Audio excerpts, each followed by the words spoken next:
Hi guys, welcome back. My name is Maskani and today I'm gonna show you some useful and necessary words to improve your English. Let's go ahead and get started. The first word is unearth. Unearth means dig up or discover or find out. Examples: number 1. The digging of the scientists unearthed a buried city. Number 2. A plot to defraud the investors was unearthed by the FBI. Number 3. The museum exhibited the vase that had been unearthed in Greece.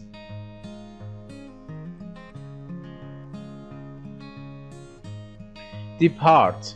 Depart means go away, or leave, or turn away, or change, or die.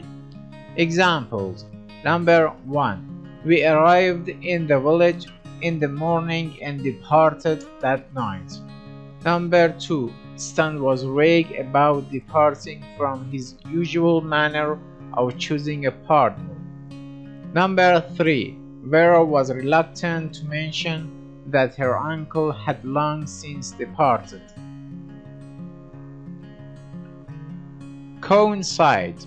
Coincide means occupy the same place in space, or occupy the same time, or correspond exactly, or agree.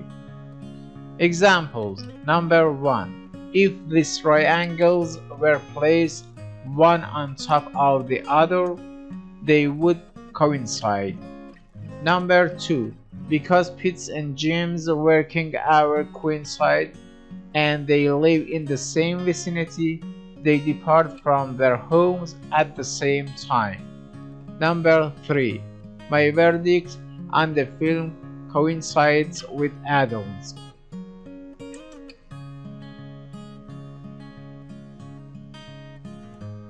Cancel. Cancel means cross out, or mark so that it cannot be used, or wipe out, or call off. Examples: number 1. The stamp was only partially cancelled. Number 2. Because the first shipment contained defective parts, Mr. Zubin cancelled the rest of the other. Number 3. Having found just the right man for the job, Captain Milites cancelled our further interviews. Debtor. Debtor means person who owes something to another. Examples: number 1. If I borrow $1 from you, I am your debtor. Number 2.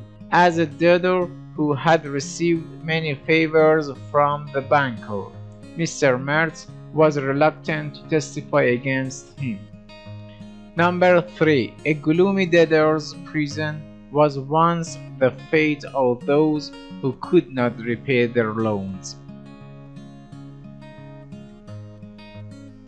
Legible. Legible means able to be read, or easy to read, or plain and clear. Examples: number 1. Julia's handwriting is beautiful and legible. Number 2. Nancy hesitated in her reading because the words were scarcely legible. Number 3. Our teacher penalizes us for compositions that are not legible.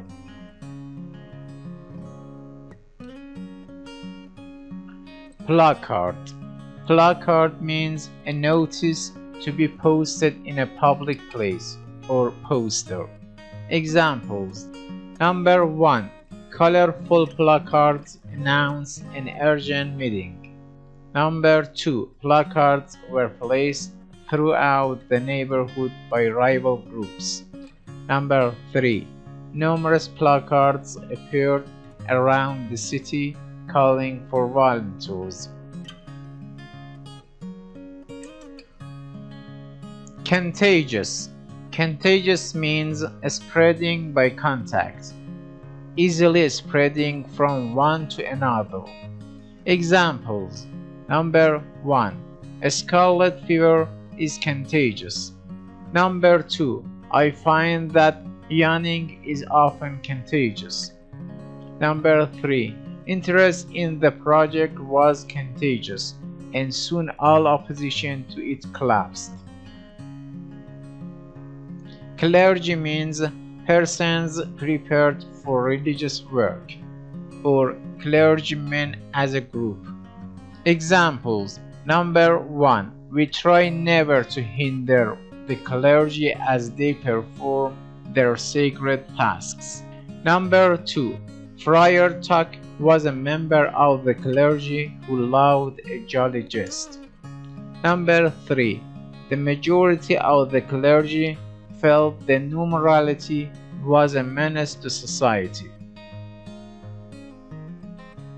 Customary.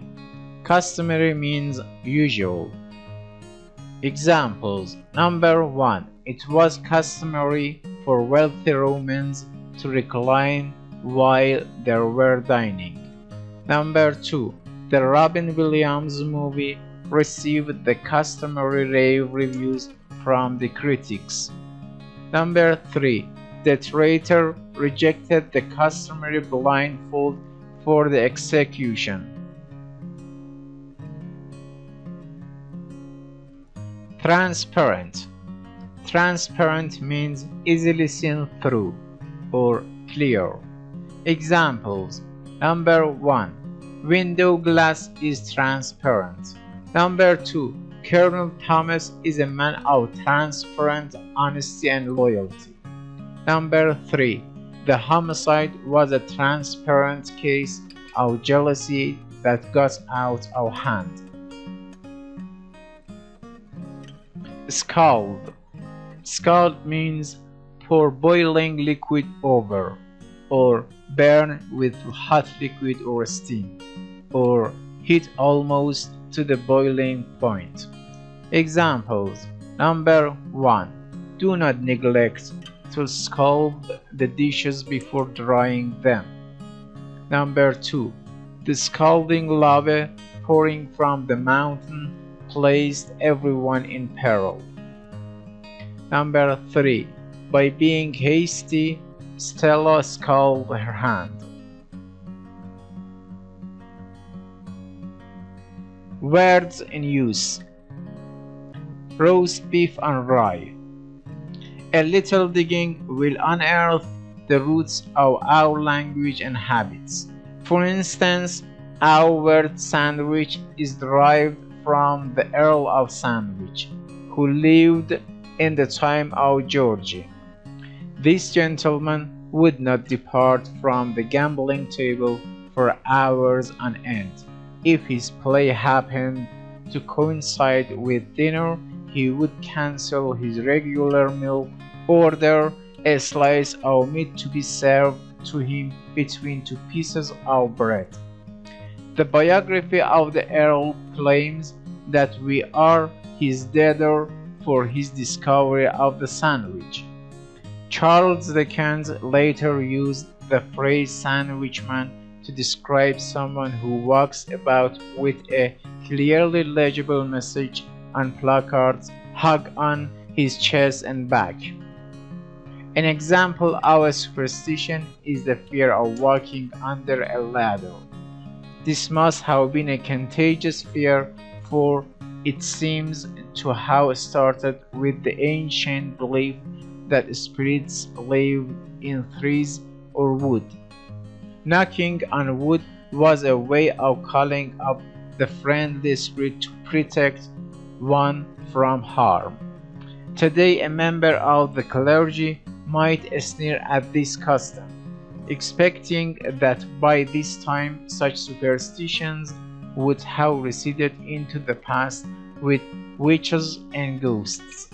Another expression, giving someone the cold shoulder, has been traced to the Middle Ages. When a host would serve his guests a cold shoulder of mutton or beef instead of the customary hot food, this was a transparent attempt to show the guest he was no longer welcome. The host had thus found a more charitable yet effective way of expressing his feelings without using a scolding remark. Well, that's great. Thanks for your attention. I'll see you soon in the next session.